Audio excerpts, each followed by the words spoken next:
दासबोध पाहतो आहोत. दशक पहिला, समास 5वा, संत स्तवन नाम समास. हा दासबोध म्हणजे ग्रंथराज दासबोध आहे. ह्याच्यामध्ये पूर्णत्व आणि स्वरूपबोधच सांगितलेला आहे. स्वरूप संप्रदाय असं त्याला म्हटलं जातं. म्हणून स्वरूप हा शब्द अनेक वेळा आलेला आहे. एकेका समासात देखील अनेक वेळा स्वरूप शब्द आला आहे. स्वरूप म्हणजे आपलेच रूप तत्वनिरसना उपरी. तत्वनिरसन झाल्यानंतर जे पाठीमागं राहतं ते स्वरूप. तत्वी तत्व मिळविले त्यास देह हे नाव ठेविले. पंचमहाभूतांचा देह झाला आणि त्या देहाचा निराश केल्यावर, देहभाव गेल्यावर उर्वरित जे राहतं ते आपलं स्वरूप आहे. ज्याला शून्यावस्था कळते ते, जे ह्या देहामध्ये अधिष्ठानभूत आहे, जे प्रत्यक्ष काही करीतही नाही आणि करवीतही नाही, असं जे आहे ते आपलं स्वरूप आहे. ते आपण जाणून घ्यायचं आहे. या स्वरूपाचा बोध करून घेण्यासाठी दासबोध हा ग्रंथ आहे. पण हे स्वरूप शोधायचं कुठं? संत सांगतात तुझ्यामध्येच ते आहे, तूच ते आहे, तत्वमसी. कळत का नाही? अज्ञान आहे, भ्रांती आहे. मी कोण ह्याचं अज्ञान आहे. असत्य अंतरी बिंबले, न सांगताची दृढ झाले. जे जे समोर दिसत आहे ते असत आहे, पण ते अंतःकरणामध्ये पक्क बसलेले आहे. आणि सत्य असो न हारपले, जेथीच्या तेथे. आणि सत्य जो परमात्मा आहे तो दिसत नसल्यामुळे हरपलेला आहे. सत्य समजाया कारणे केली नाना निरूपणे.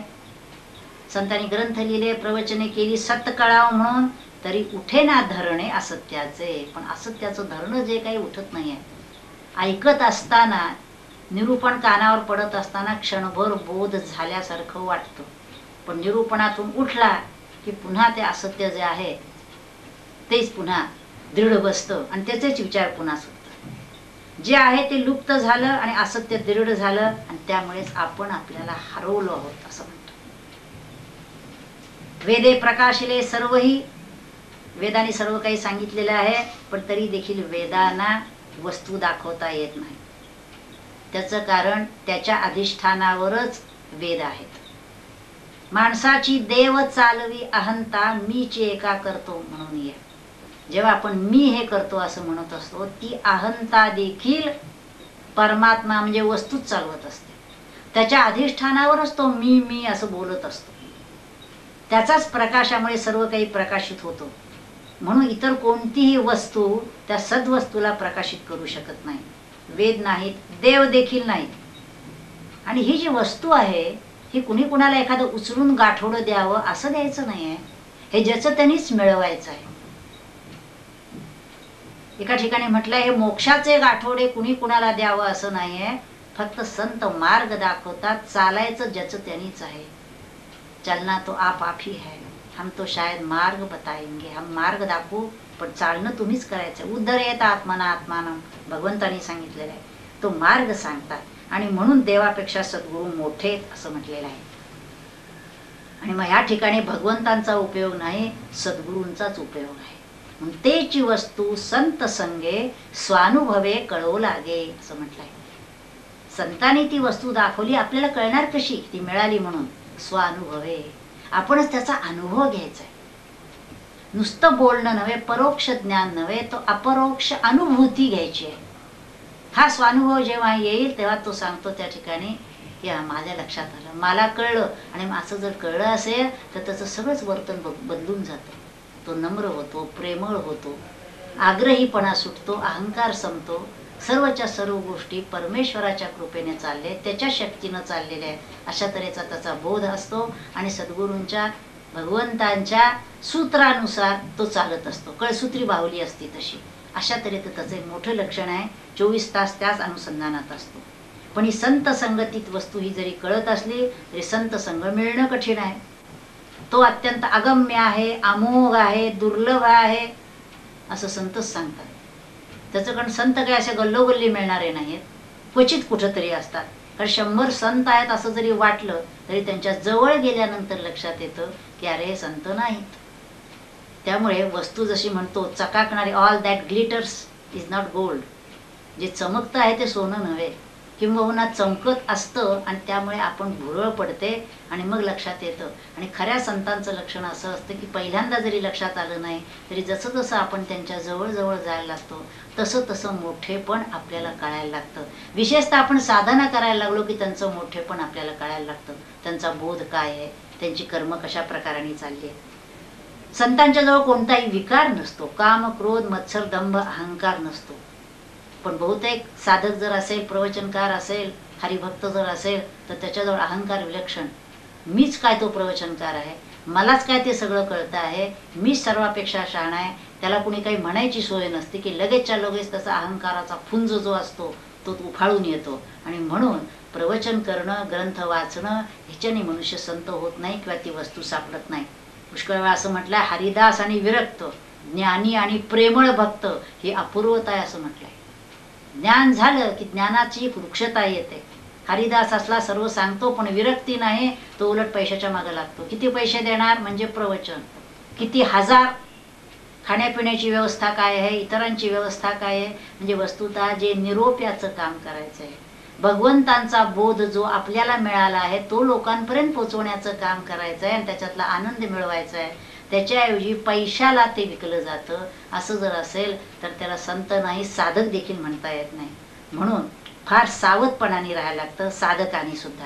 म्हणून संतत्व आपल्या ठिकाणी किंवा साधकत्व देखील प्रथम आपल्या ठिकाणी मुरावं लागतं. म्हणजे मग आपल्याला संत, ग्रंथ आणि वस्तू कळते. करी वृत्त जो संत तो संत जाणा, दुराशा गुणे जो नव्हे दैन्यवाणा. संत कधी दैन्यवाणा नसतो. त्याला कुणाकडून काही अपेक्षा नसते, कुणाकडे काही मागायचं नसतं.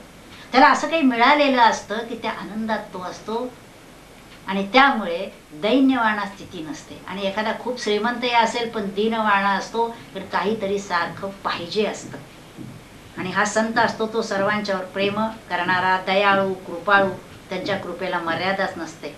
जशी समईची ज्योत किंवा चंदनाचं खोड सांगितलंय ते झिजत झिजत प्रकाश देत असतं, सुवास देत असतो. पण असा जर संत मिळाला, मिळता प्रत्ययाचा संत, एकांता परिस एकांत. संतांच्या सान्निध्यात जर बसलं तर एकांतात जे साधायचं असतं ते संतांच्या सान्निध्यात मिळत असतं. म्हणून स्वानुभवे कळू लागे असं जे म्हटलेलं आहे, हा शब्द महत्वाचा आहे की नुसतं बोलून नाही, तो अनुभव घेतला पाहिजे. अनादिकालापासून खरं म्हणजे एक आश्चर्य आहे की आपलाच आनंदाचा ठेवा आहे पण आपल्याला चुकला आहे. म्हणून म्हटलं जयाचे तया चुकले.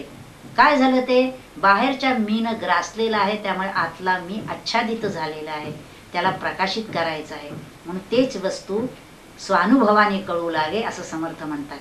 जगी पाहता सर्वही कोंदलेसे, आभाक्यास हे दृश्य पाषाण भासे. सर्व जगामध्ये तोच एक कोंदून भरलेला आहे. पण अभागी मनुष्य असा आहे की त्याला दृश्य सगळं पाषाणवत वाटतं. त्याला चैतन्य कुठं आढळत नाही. चैतनाचा त्याला अनुभवही येत नाहीये. आणि मग स्वरूपाचा त्यामुळे अभाव झाला आणि परमात्म्याने कोंदून राहिलेलं दृश्य नाशिवंत त्याला वाटायला लागलेलं आहे.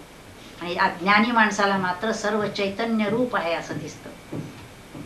नभी वावरे जो अणुरेणू काही रिता ठावया राघवी बीन नाही. असं सर्व चैतन्य रूप आहे, राघव रूप आहे असं त्याला वाटतं. म्हणून संत या गोष्टी नुसत्या सांगत नाहीत पण वस्तू दाखवण्याचं काम करतात.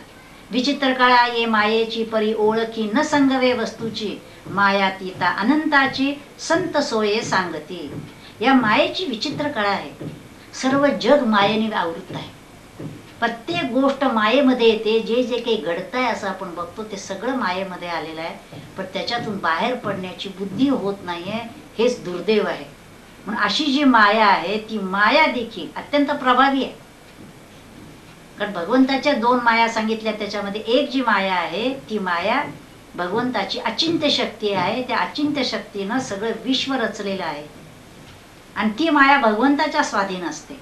आणि ही दुसरी जी माया आहे त्या मायेच्या स्वाधीन मनुष्य झालेला असतो आणि त्यामुळे ती माया नाचविल तसा तो नाचत असतो. त्या मायेच्या पलीकडे जाण्याचं सामर्थ्य त्याच्यामध्ये नसतं आणि म्हणून ती माया सद्वस्तूला झाकते आणि अज्ञान प्रगट करते. आणि हे जर ह्या मायेतून बाहेर काढायचं असेल तर संतांच्या संगती, त्याच्यामध्ये त्यांनी म्हटलंय सद्गुरू तारू पुढे, जे अनुभवाचे कासे गाढे, स्वानुभवी असे सद्गुरू पाहिजेत, आत्मनिवेदनाचे तरांडे. अशा सद्गुरूंना सर्व भावे मज भजले, ते ऐलीच थली सरले मायाजाळ असं म्हटलं ज्ञानेश्वर महाराजांनी. अशा सद्गुरूंना जो अनन्य भावाने शरण जाईल, आपलं सर्वस्व लोटून देईल, त्याला पलीकडे जाण्याचा प्रश्न नाही. आईलीकडेच त्याला माया नदी संपलेली असते, माया नदी त्याच्या पक्षी नसतेच म्हणून.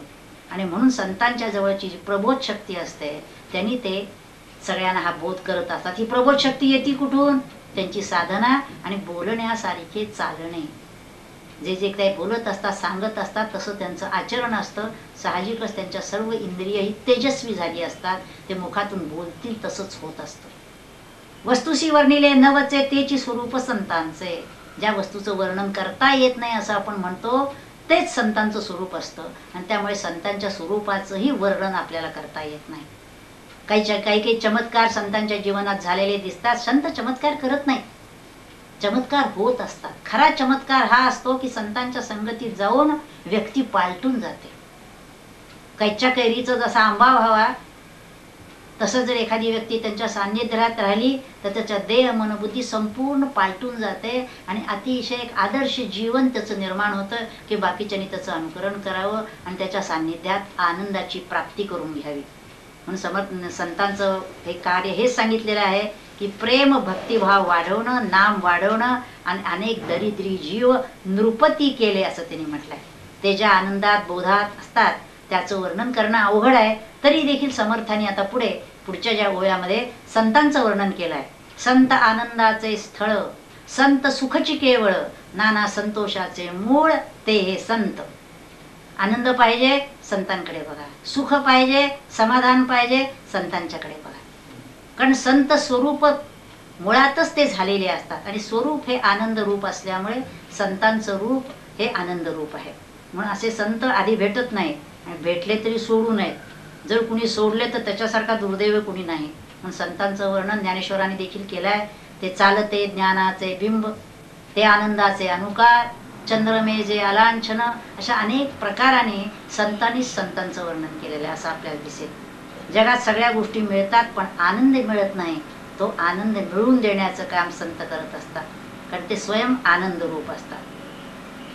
नचिकेताने यमराजाला जेव्हा म्हटलं तेव्हा यमराजाने अनेक आमिष दाखवली पण नचिकेता म्हणाला मला हे काही नको, मला आत्मज्ञानच पाहिजे. त्याला जसं लक्षात आलं की तेच पाहिजे आणि तेच मिळवण्यासाठी काय करायला पाहिजे तर संतांना शरण जायला पाहिजे.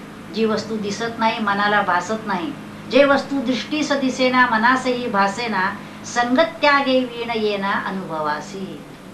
आणि अनुभव घेता संगत त्याग नसे, संगत त्यागे अनुभव न दिसे, हे अनुभवी आसीच भासे यरा गथा गोवी.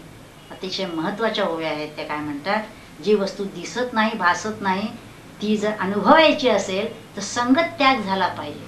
आणि संगत त्याग ह्याचा अर्थ देह संगाचा त्याग. मी देहच नाही ह्या बोधावर येणं, देहाची आसक्ती सोडणं. देह टाकायचा नाहीये, देह असायचा आहे पण देहाची आसक्ती सोडायची आहे. आणि वस्तू म्हणजे परमात्मा ब्रह्म आत्मा जो आहे तोच मी ह्या बोधावर यायचा आहे. आणि अनुभव जर पाहिजे असेल तर संगत त्याग पाहिजे आणि आपणच अनुभव रूप असं व्हायला पाहिजे. मी कुणीतरी आहे आणि मी त्याचा अनुभव घेतो आहे असं द्वैतात हे संभवत नाही. मीच तो आहे, वस्तू एक आपण एक असे दोन नाही आहेत, तर मीच एक आहे. गुळ आणि गोडी दोन असत नाही, अग्नी आणि उष्णता दोन असत नाही. हे जसं एकच आहे तसं ते स्वरूप आणि मी एकच आहे या बोधावर यायचं आहे. हे होण्यासाठी आत्मनिवेदना उपरी, श्रवणापासून आत्मनिवेदन भक्तीपर्यंत 9वी भक्ती आपण जर करत गेलो तर आत्मनिवेदनाच्या ठिकाणी याचा अनुभव येतो. त्याच्यानंतर पुन्हा संतांचं वर्णन करताना म्हणतात, संत विश्रांतीची विश्रांती, संत तृप्तीची निजतृप्ती, ना तरी भक्तीची फलश्रुती ते हे संत. विश्रांती अनेकांना विश्रांती देते पण सर्वांना विश्रांती देऊन ती देखील थकते. तेव्हा ती ज्या ठिकाणी विश्रांतीला जाते ते हे संत आहेत म्हणतात. संत तृप्तीची निजतृप्ती. सामान्य मनुष्य सदाच अतृप्त असतो, कितीही त्याला मिळालं तरी अतृप्त असतो. तृप्ती ही आपण मिळवायची असते, आत आहे तृप्तीचा भाव. पण ही तृप्ती मला आहे ह्याची देखील जाणीव संपून तृप्तीची सहज अवस्था होणं याला निजतृप्ती असं म्हटलंय. तृप्तीची निजतृप्ती म्हणजे तृप्तीची जाणीव नेणीव रहित अवस्था. म्हणून संत तृप्त तर असतातच पण मी तृप्त आहे हा ही बोध सोडून त्याच्या पलीकडे जाऊन ते असतात, म्हणून तृप्तीची निज तृप्ती म्हटलंय. आणि ना तरी भक्तीची फलश्रुती ते हे संत. आपण भक्ती करत असतो पण त्याची फलश्रुती सांसारिक मागत असतो. खरी भक्तीची फलश्रुती आहे ती संतांच्या ठिकाणी जाणं, संतांची कृपा प्राप्त होणं. अशी जर का ती फलश्रुती झाली तर खऱ्या अर्थाने भक्ती होती आहे असं आपल्याला म्हणता येईल. संत धर्माचे धर्मक्षेत्र, संत स्वरूपाचे सत्पात्र, ना तरी पुण्याची पवित्र पुण्यभूमी. पुण्य धर्म कुठं पिकतं? संतांच्या ठिकाणी. आपल्या ठिकाणी काय पिकतं? पाप. कारण आपण जे जे काही कर्म करत असतो त्या कर्मामध्ये भगवंतच नसतो आणि भगवंताखेरीज जे जे कर्म आहे ते पाप आहे असं संत म्हणतात. भगवंताचं विस्मरण हेच मुळात पाप आहे. आणि संतांच्या ठिकाणी भगवंतच असल्यामुळे धर्म आणि पुण्य त्यांच्या ठिकाणी पिकत असतं. संत स्वरूपाचे सत्पात्र, स्वरूप पात्र करून देण्याचं, प्रत्येकाला प्राप्त करून देण्याचं सामर्थ्य ज्यांच्यामध्ये आहे ते संत असल्यामुळे स्वरूपाचे सत्पात्र असं त्यांना म्हटलंय. मग धर्माचे धर्मक्षेत्रही तेच आहे. संत समाधीचे मंदिर, समाधी म्हणजे समाधान, मंदिरातच समाधान प्राप्त होतं. पण हे समाधान आपल्याला केव्हा मिळतं? देहातीत झाल्यावर समाधान मिळतं. जोपर्यंत देहभावावर आहे तोवर समाधान नाही आहे. म्हणून संत देहाच्या पलीकडे असतात, साहजिकच समाधानी असतात. संत विवेकाचे भांडार, मूर्तिमंत विवेक जर बघायचा असेल तर संतांच्या ठिकाणी. कोणतीही अविवेकाची गोष्ट संतांच्या हातून घडत नाही, कारण तिथं स्वार्थाचा लवलेशच नसतो. जे आहे ते इतरांच्या कल्याणच असतं. म्हणून संत विवेकाचे भांडार, ना तरी बोली जे माहेर सायुज्य मुक्तीचे. कन्या जशी विश्रांतीसाठी माहेराला येते तसं संत हे माहेर आहेत. श्रांत जीवाला ज्या मुक्ती पाहिजे असतात त्याच्यामध्ये ही सायुज्य मुक्ती आहे. आणि निर्गुणी जे अनन्यता तेची मुक्ती सायुज्यता. त्या अनन्य निर्गुणाच्या ठिकाणी अनन्य होणं ही सायुज्यता मुक्ती आहे. जीवशिवाची गाठ तिथं पडत असते आणि जीवाला विश्रांती मिळत असते. म्हणून संत हे माहेर आहेत असं म्हटलंय. संत सत्याचा निश्चयो, संत सार्थकाचा जयो, संत प्राप्तीचा समयो सिद्धरूप. संतांनी सत्याचा निश्चय केलेला असतो. एक परमात्मा सत्य आहे आणि बाकी सगळं असत्य आहे असा त्यांचा पक्का भाव असतो, तो अनुभव असतो. त्यामुळे सत्याचा निश्चय केलेले असे ते संत असतात. संत सार्थकाचा जयो, संतांच्या ठिकाणी जर जाता आलं तर जीवनाचं सार्थक घडतं. त्यामुळे सार्थक करून देणारे ते संत असतात. आणि संत प्राप्तीचा समयो सिद्धरूप, जी काही आपल्याला प्राप्ती करून घ्यायची आहे ती संतांचा, म्हणजे त्याला वेळ लागत नाही. अमुक वाजता अमुक वेळेला अशी वेळ ठरलेली नसते. ज्या वेळेला संतांची कृपा होईल त्याच वेळेला तो साधक सिद्ध रूप प्राप्त करून घेऊ शकतो. संत हे समजून घेणं कठीण आहे. त्याचं कारण संत हे सूक्ष्म आत्मतत्वाशी एकरूप झालेले असतात. त्या आत्मतत्वाचा स्वरूपाचा आपल्याला बोध नसतो, त्यामुळे संत कळत नाही. आणि म्हणून हे संतांचं वर्णन जरी ऐकलं तरी आपल्याला ते फारसं लक्षात येत नाही, किंबहुना त्याचं आकलन होत नाही. पण साधना करायला लागलो की लक्षात येईल. मोक्ष श्रिया अलंकृत ऐसे हे संत श्रीमंत, जीव दरिद्री असंख्यात नृपती केले. संत हे कसे असतात? मोक्षश्रीनं अलंकृत झालेले असतात. शब्द छान आहे, अलंकृत झालेले असतात. मग ते काय करतात असं ते विचारात. असंख्य दरिद्री जीव जेव्हा त्यांच्याकडे जातात त्यांना आनंद साम्राज्याचा चक्रवर्ती सम्राट बनवण्याचं सामर्थ्य या संतांच्या मध्ये असतात. म्हणून त्यांनी अनेक दरिद्री जीवांना नृपती केलेलं आहे असं म्हणतात. बाकीच्या गोष्टीला नाश आहे, परंतु मोक्ष प्राप्त झाल्यानंतर त्याला कधीही नाश नाही. अशी नाश न होणारी संपत्ती संत देत असतात. म्हणून त्यांचं मोठेपण आहे. ते कसे आहेत? जे समर्थपणे उदार, ते उदारही आहेत आणि द्यायला काहीही द्यायला समर्थही आहेत. म्हणून ते समर्थपणे उदार आणि अत्यंत दानशूर आहेत. सर्वस्व देण्याची त्यांची तयारी असते. संत कुठल्याही कृतीनं काही घेत नसतात, तर सर्वस्व देत असतात. याचा अनुभव साधनेने कळतो, तोपर्यंत लक्षात येत नाही. तयांचेनी हा ज्ञान विचार दिदला न वचे. असे जे संत आहेत ते आपल्याला जर काही देत असेल तर ज्ञानाचा विचार देतात, की जो ज्ञानाचा विचार कधीही जाणारा नाही, पुसट होणारा नाही, त्याला नाश नाही. महाराजे चक्रवर्ती झाले आहेत, पुढे होतील. अनेक चक्रवर्ती सम्राट होऊन जातील, परंतु कोणी सायुज्य मुक्ती देणार नाही. ते तुम्हाला आणि काही काही गोष्टी देतील, पण सायुज्य मुक्ती ही जी देण्याचं काम आहे हे संत करू शकतात. इतर कोणाची ती ताकद नाही. जे त्रैलोक्य नाही दान ते करीती संत सज्जन. त्रैलोक्यात जे दान कधी कुणी करू शकत नाही, देव देखील करू शकत नाहीत, ते संत करतात. तया संतांचे महिमान काय म्हणून वर्णावे. त्यांचं मोठेपण काय सांगणार. जास्तीत जास्त प्रयत्न समर्थांनी केलाय, ज्ञानेश्वर महाराजांनी केलाय, तरी शेवटी त्यांनी देखील हात टेकलेले आहेत. आणि पुढे ते म्हणतात, स्तुती सांडोनी निवांता चरणी ठेवीजे माथा हेची भले. आम्ही जे वर्णन करू शकत नाही, त्यांच्या चरणी माथा टेकावा हेच खरं आहे. म्हणजे त्रैलोक्याहून वेगळे जे वेदश्रुतीशी नाकळे तेची. वेदश्रुतीला आकलन नाही, त्रैलोक्यापेक्षा वेगळं अशी जी वस्तू आहे किंवा जे परब्रह्म आहे ते ज्यांच्यामुळे प्राप्त होतं, ऐसी संतांची महिमा बोलिली तिथुकी उणी उपमा, जयाचे मुख्य परमात्मा प्रगट होय. हरिओम. जय जय रघुवीर समर्थ. ओम ईशावास्यमिदं सर्वं यत्किंचित् जगत्यां जगत् तेन त्यक्तेन भुञ्जीता मा वृधः कस्य स्विद्धनम्. ओम शांति शांति शांति.